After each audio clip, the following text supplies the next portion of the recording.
We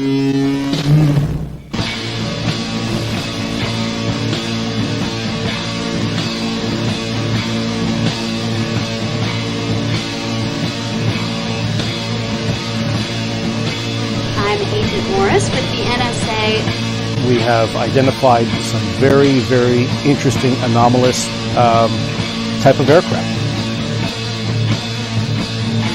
Traffic is quite luminous and is exhibiting some non-ballistic motion, over. Move very rapidly at any speed or whether any direction it wanted to go. Why it could change and go to the right or the left or go crossways without hesitating a bit. What do you think it was? Well, if they call it a flying saucer, that's what it is.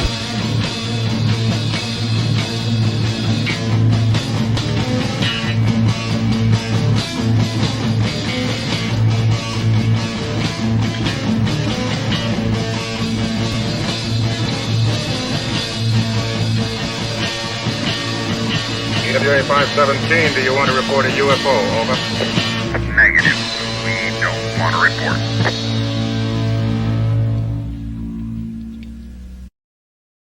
Look, it wasn't my worst Wednesday night.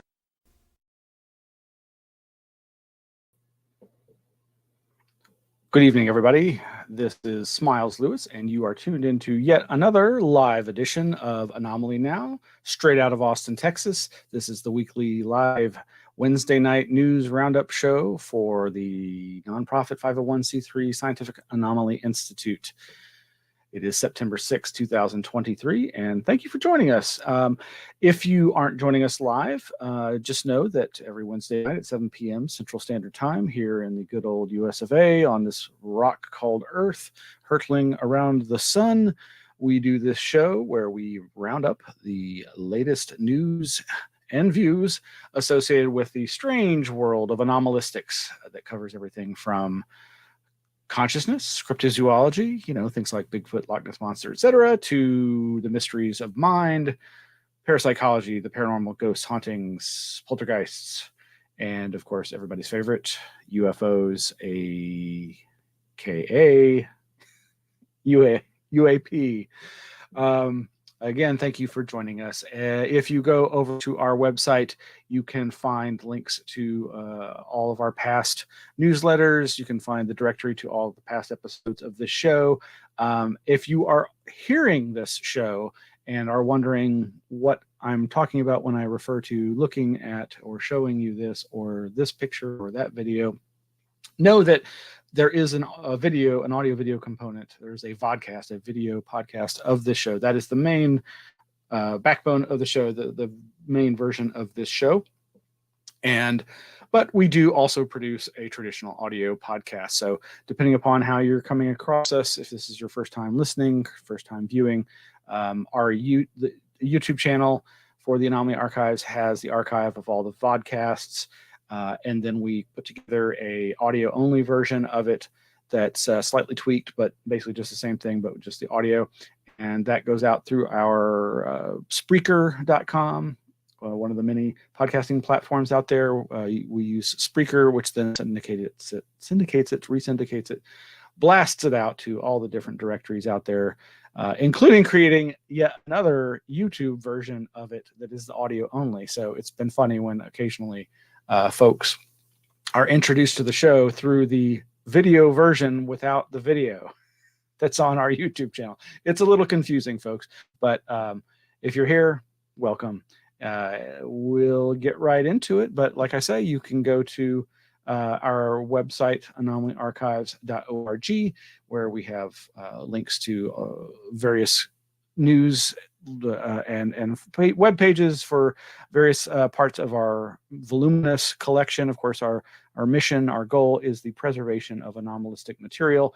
And while we don't have a huge digital archive of everything, we mostly leave that to our friends over at AFU in Sweden, though we do actually have pretty much the exact same collection and other materials.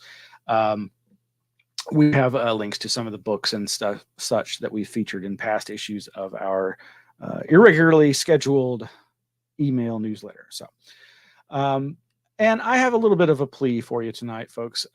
We do have merch. We have these wonderful shirts, mugs, mouse pads, coffee mugs, stickers, posters designed by our good friend RPJ, Red Pill Junkie, aka Miguel Romero, whose company Absurd by Design produces a wealth of material, including lots of great cover art for some fantastic UFO and paranormal oriented books. But if you go to the link that you can find over on our website over here on the website, there is down here, shop the online store. You can click on that and it'll take you over to this product page where we've got all kinds of things, hoodies, shirts, as I say, coffee mugs, thermoses, everything. Great stuff. I've got some of it. Every dollar you spend there really helps us. We could really use your help and support. And that's just one way that you can support us. Of course, if you just want to donate money, you can find the link to donate through various means over at the website as well. Of course, the link to our Flipboard is also there on our website, and flipboard.com is where we aggregate our news, and there are thousands and thousands of articles there. Including there are links to the now available audio and audio video version, just like I was saying with our show. My good friend Russell Dowden, who I've known since about 1999 or 2000, I think. So like 24 years we've known each other. I was recently on his show. He's got a new show called Paranoid America. Yes, folks, I don't really think we need more paranoia in America right now, but Russ is having a good time and starting a new show there.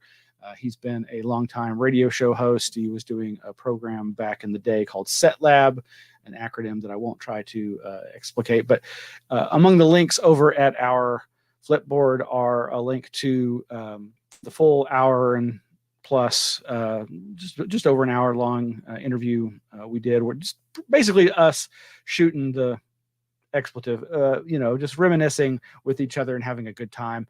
And he's also made a little short, like 9 or 10 minute clip that is, as he says, the origin story of his publishing career with me, where he asks me to recount the story of how his publishing career came to be.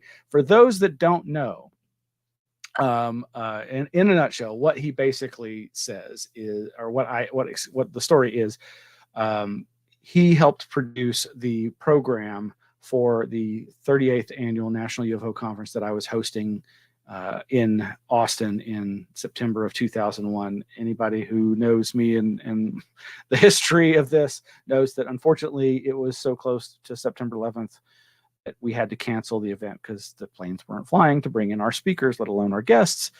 So as I said in this interview, sort of out of the ashes of 9/11 came Russell to me saying, hey man, we can do a new paranormal and parapolitical newspaper magazine. I'll be the publisher. I'll sell the ads. You be my editor. And I was like, that's great. I would love to do that. So I started writing and editing for Austin Paratimes, and I think it was launched in 2002. And some amazing synchronicities came about through that collaboration. I only stayed on with the magazine for about 3 or 4 issues, maybe 4 or 5 issues. And out of the Austin Paratimes, I went on to found in 2003 the Anomaly Archives nonprofit. But Russell kept going with his publishing career. He kept doing Austin Paratimes for a time, and at some point he ceased doing Austin Paratimes, and our layout person, our layout staffer, a wonderful guy named Jason,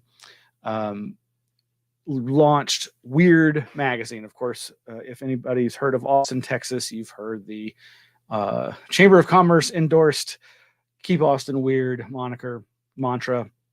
And so, of course, there had to be a Weird Magazine that focused on the paranormal. And in that first issue of Weird Magazine, Jason did a nice article announcing the launching of the Anomaly Archives. And we're on the same page as the Leslie doll cutout. And for those of you who know anything about Austin's infamous weirdness, there was this wonderful person named Leslie who was a cross-dressing homeless person I don't think they were actually homeless, but many people thought they were, thought he was. Anyway, so Weird Magazine almost folded, but Russell moved in to take it on and kept it going.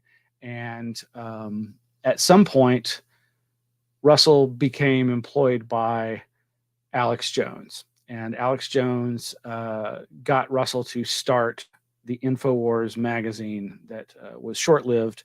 And Russell was working for Alex for a while. And eventually they parted ways. And Russell went on to do Rockstar magazine and started a magazine called Paranoid. And eventually maybe he'll relaunch Paranoid America. Anyway, long story short, you can click on these links. There are audio and video versions of that interview. It was a fun time. Thank you, Russell. Really appreciate it.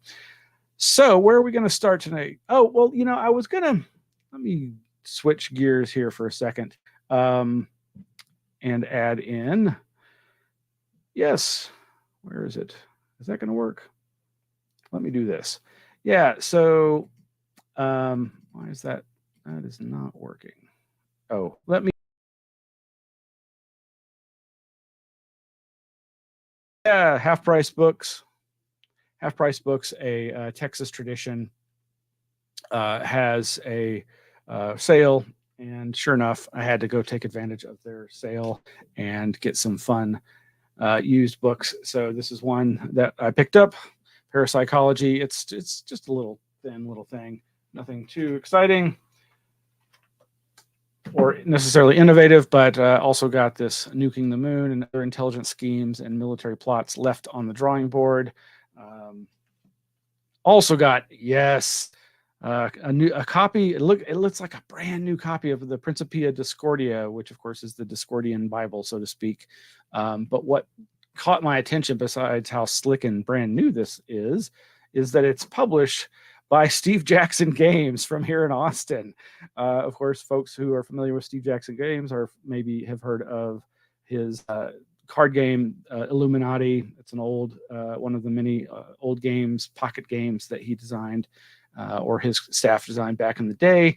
And you may also remember that Steve Jackson Games was infamously raided by the FBI when over the cyberpunk role-playing game, because the feds thought it was a manual for hacking and cybercrime. Brilliant bunch of folks, those guys.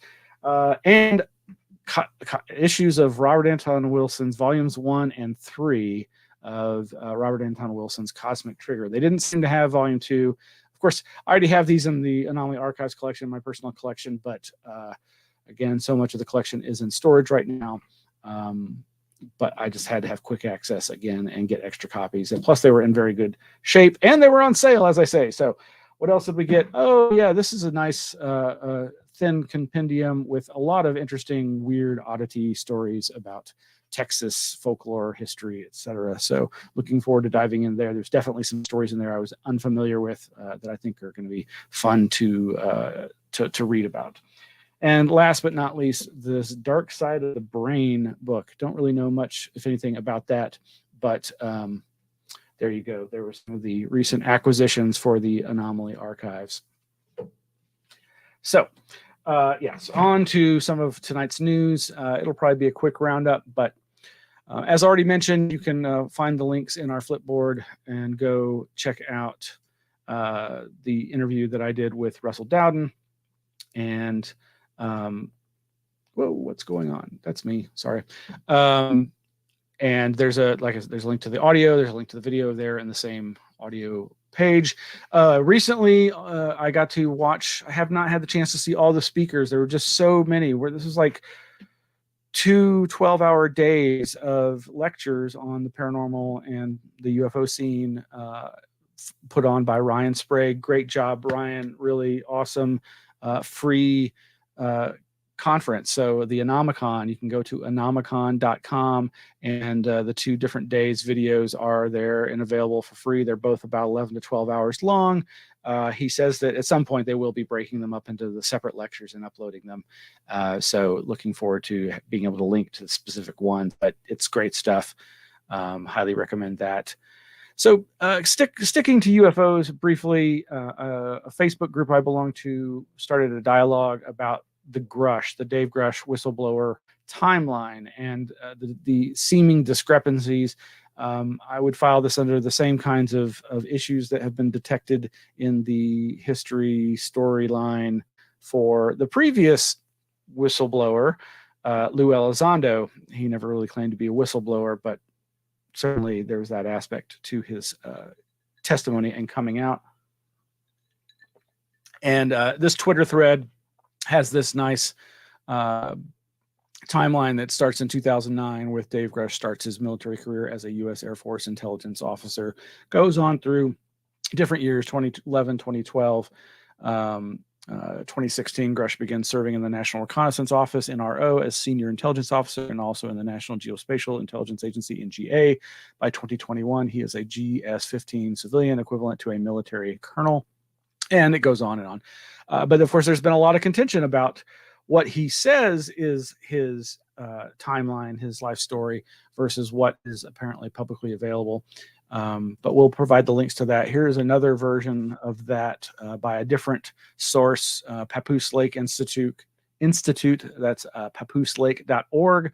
The Bob Lazar Archive. I don't know who maintains this. I don't think this is publicly linked to on any of these links, but I haven't had the chance to really explore it.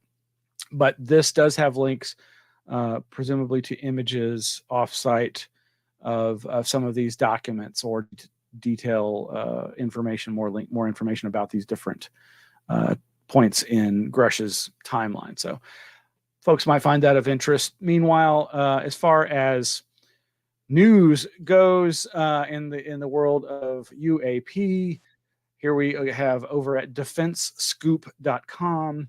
Hicks takes direct oversight of Pentagon's UAP office, new reporting website to be launched. And yep, sure, there's been this website launched for AARO finally a year after they, as they say, stood up this office of AARO, AARO.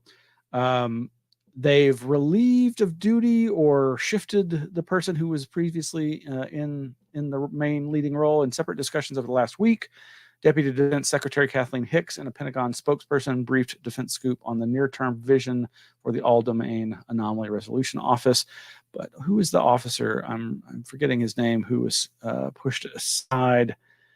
Well, some UFO reporters are saying that the fellow was fired. I don't know if that's exactly true. It may just be a reassignment. And I am not seeing the name that I'm looking for in here, but it's not Sean Kirkpatrick. No, it's not. He hasn't been put aside, but it's frustrating. I mean, it's taken them this long to get their website up, and I probably should have pulled that up, but and I didn't pull this up, but in our newsfeed added recently, yeah, here we go. News Nation has this video, National Archives digitizes once secret UFO records. Like this image here of a lenticular cloud. Most of the stuff that's shown in this video appears to just be, less than interesting IFOs, balloon footage that they're saying is allegedly linked to Roswell, with a couple of other interesting bits and pieces. But the best thing for me, as somebody who's involved in archival preservation work, is the interviews and the views behind the scenes of the National Archives and them describing the process of the digitizing of these materials.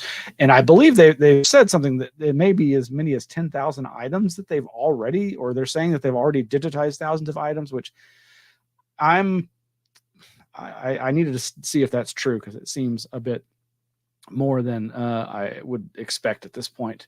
But Washington Post has an article in U.S. most UFO documentation is classified, not so in other countries. But this article, let me see, I'll go ahead and click on this. And it's got a lot of pictures. I think MSN has also reproduced the same article, but there's some samples of the kinds of material that you will see in this recent quote unquote disclosure. Not the type of thing we're really hoping for, I would bet. So meanwhile, I did want to draw folks' attention to this wonderful homage memorial to David Perkins, who I was talking about in the last few weeks, the cattle mutilation UFO researcher friend who passed away sadly just recently, and Chris O'Brien, another famous mutologist, cattle mutilation researcher, penned this wonderful ode to his friend. And he tells a story that I'm pretty sure I had heard a long time ago, presumably straight from Mr. Perkins, David himself, Izzy Zane, as he was known to his closest friends.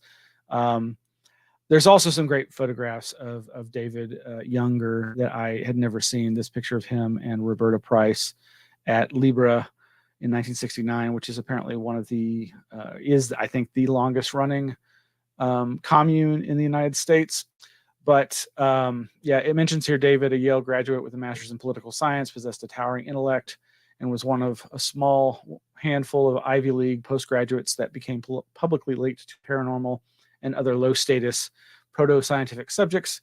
I publicly stated for years that I considered him to be one of our most creative analysts and foremost thinkers. He was also one of the field's most unsung and little known, but his loss is huge for both the field and myself personally. So he also links to Roberta Price's award-winning book called Huerfano, and maybe that's the name of the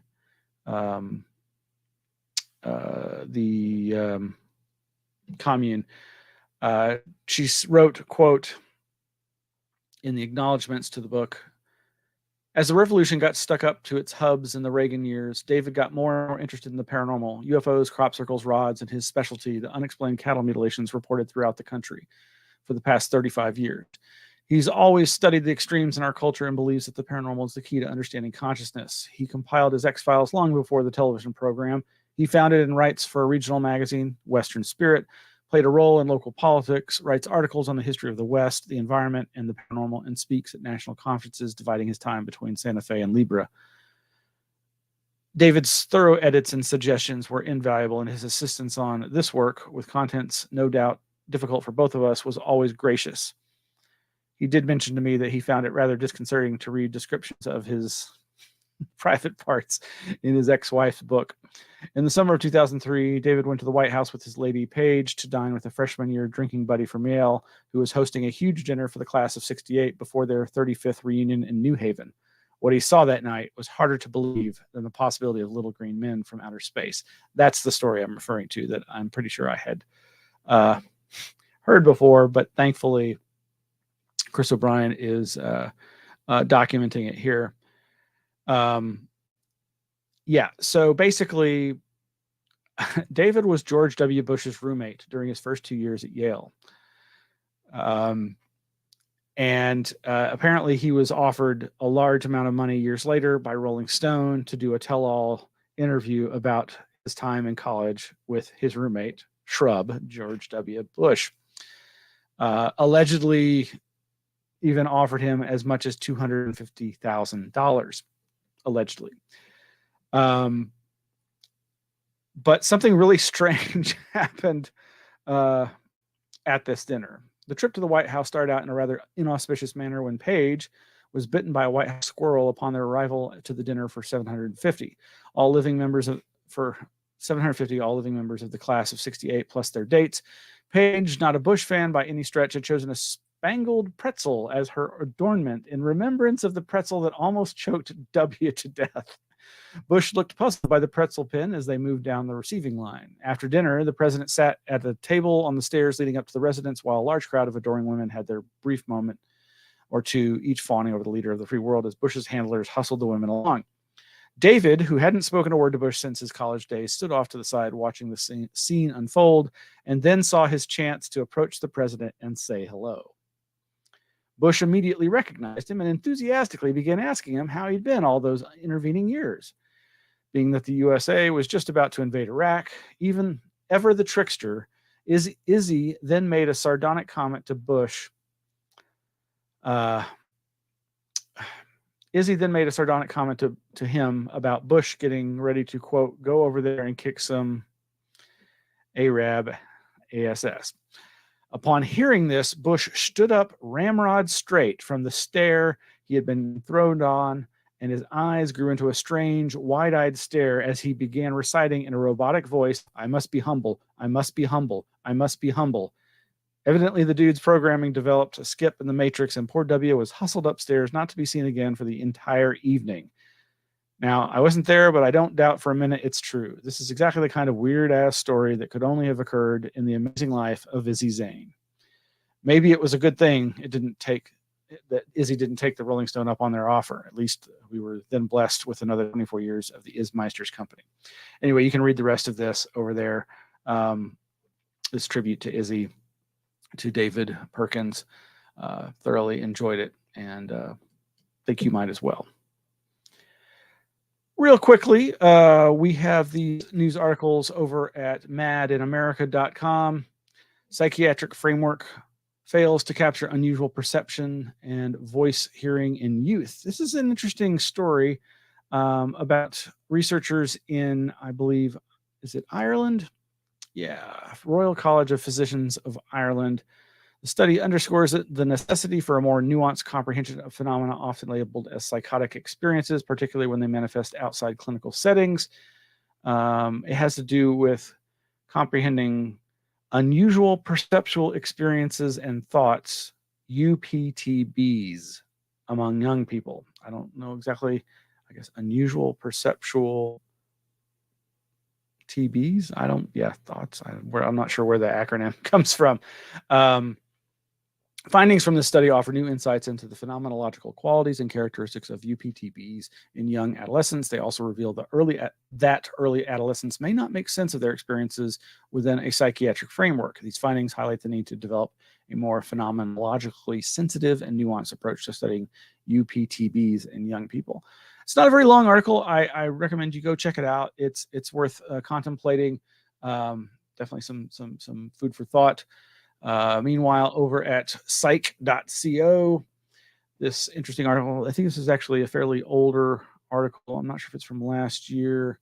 A basic sense of numbers is shared by countless creatures. This just talks about apparently the innate ability of everything from ants to bees to crows to mammals of being able to count, at least in at least in small number sets, and explores the idea of perhaps there is a genetic aspect to this, noting that some researchers have noticed that fish species, within fish species, certain individual fish may actually show better or worse skill at this. So they're thinking this may actually have some kind of genetic aspect that they can tease out from the research.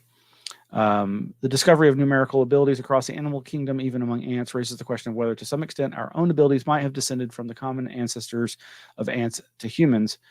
To establish the link, scientists would need to be able to identify genes that we and other animals share that are implicated in numerical abilities. Maybe this isn't so far-fetched. We share with other animals, even fruit flies, genes for timing.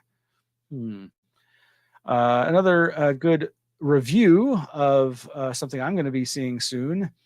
Over at Tampa Bay newspapers. This is the tbnweekly.com movie review of The Unbinding, the Greg and Dana Newkirk's new documentary about the crone. You may or may not want to read this. I don't know that there's any spoilers. I haven't seen it yet, the movie, but I don't want to risk anybody being spoiled the chance to experience this for the first time. I am a huge fan of the Newkirks and their traveling paranormal museum and all of their productions, so highly recommend that. Meanwhile, over at rawsemantics.home.blog. We've got more audio tapes being digitized. Yay! Of Robert Anton Wilson, Raw Wilson. Raw tapes new to internet. Finally got around to digitizing several hours of old raw cassette tapes. Please check out the resulting MP3 files below. I've looked everywhere online to see if these talks interviews have been previously uploaded. I also checked commercially available raw recordings. As far as I can see, the digitized tapes below seem new to the internet. Please let me know if I've overlooked anything. And then there's the quote-unquote optional long-winded background on these. So being such a huge Robert Anton Wilson fan, thus the reference and display of the Cosmic Trigger volumes 1 and 3 that I recently acquired new extra copies of. I want to encourage folks. We cannot forget Raw. Lastly, I want to draw your attention to this article over at csferry.medium.com. This is Chris Ferry is the writer. That's Ferrie. Nothing is real. There's only information. This is an idea that I think is very important to trying to get beyond our silly materialist paradigms that reduce everything to Aristotelian, knock on wood, physical reality. It's everything is information and everything is energy. And if you can start thinking about the deeper implications of that, you might actually learn something about the strange phenomena that we seem so obsessed with within the paranormal and parapolitical realms. Yes, even perhaps the parapolitical, but definitely within the paranormal and UFO realms. So, and there is even a short video that I don't think that they estimate this as a 6-minute read. It doesn't look quite that long to me, but that's probably about right compared to this shorter video that is also available to synopsize. Well, that's probably going to do it for tonight. There's always a ton more that you can find, again, over at the website, over at the Flipboard. I encourage you to check it out. We hope you enjoyed tonight's show. And if you are so inclined, please make a donation or buy some merch from our merch store. We'd greatly appreciate it. We need all the help we can get to continue this nonprofit, charitable, community-oriented effort that is the nonprofit Anomaly Archives, now celebrating its 20th year, founded in 2003. We have been around for 20 years, and we need a new physical location, so we need your help. Well, that'll do it, and I hope to see you all very, very soon. Good night.